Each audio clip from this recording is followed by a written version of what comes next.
Good morning. It is Tuesday, June 1st. Happy June to each one of you. I pray that this is the beginning of a wonderful month for you and your loved ones. The past few weeks, there have been a number of references in Ephesians that we've looked at that have talked about the Lord's will, discerning the Lord's will, doing the Lord's will, and understanding that that is a way of wisdom over and against the way of foolishness. Sometimes we really, I hope you can hear me okay, it's a little loud out here today. Sometimes we struggle with the concept of knowing and doing the will of God. It can be a little bit intimidating.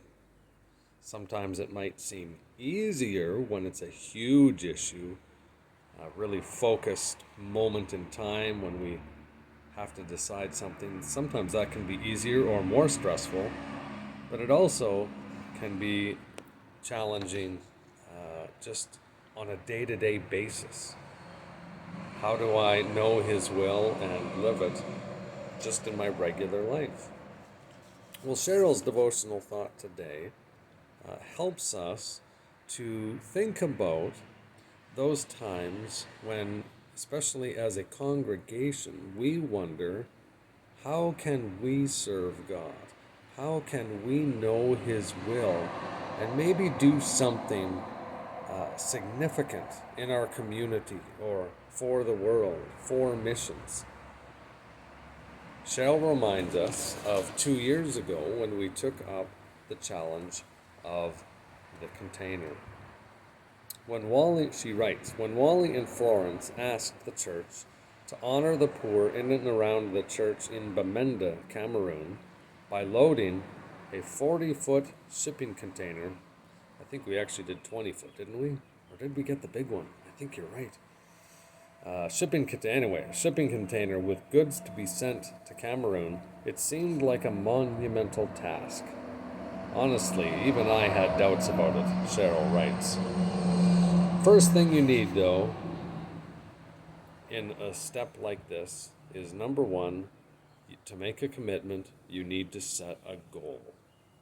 What is our goal in this process? The elders met, and there was a ton of planning that had to happen even before anything tangible could take place. Between Wally and Flo, Pastor Don, and the elders, the logistics were laid out. So, after the goal was set, the plan was set. Step 2, check. Then came the hard part. After all the planning, we set about filling this container. The question was, would we have enough stuff to fill it? So we made appeals to our church family and the goods came flowing in. So, share and communicate the need to others. Check. When the items began to arrive, we needed a way to sort the items and ultimately pack them. So every Monday, we had a number of faithful volunteers who came out. I called them our pray and pack team. We would pray at the beginning, lifting both the country of Cameroon and the project to the Lord. So step 4 was, get to it. Check. Finally, the day came to pack up the items and put them in the container. I hope that Pastor Don's back is better. My back is fine. Thank you, Cheryl. And guess what? The container was totally full. This time in our church family's history can teach us a lot. It can teach us about commitment. It can teach us about doing the will of God, about working together, about the power of prayer and vision. Proverbs 16:3 reminds us, commit to the Lord whatever you do, and He will establish your plans. And Psalm 37:5, commit your way to the Lord, trust in Him, and He will do this. It can teach us that if something is the Lord's will, no matter the task, He will make it happen. Luke 1:37, for no word of the God can ever fail. As most of you remember, the container ultimately made its destination. The contents were distributed, and thus the end of the project. Many were blessed, and the church was so grateful. And wasn't it wonderful to know that we had participated in that way and to see the excitement on the other end? It was a really proud moment for us to be involved with, I'd say. Can we do something again like that? Absolutely.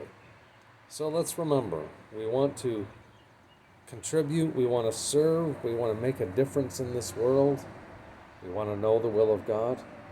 Well, we seek His face, we seek a goal, we think about the plans, we work together, and we get it done. A great reminder of a great moment from a couple of years back. Thank you, Cheryl. To each one of you, as you face the day that is before you, I pray for you, I encourage you, and I remind each one of us to be attentive to God's leading and to be filled with faith, hope, and expectation. Have a wonderful day. We'll see you soon.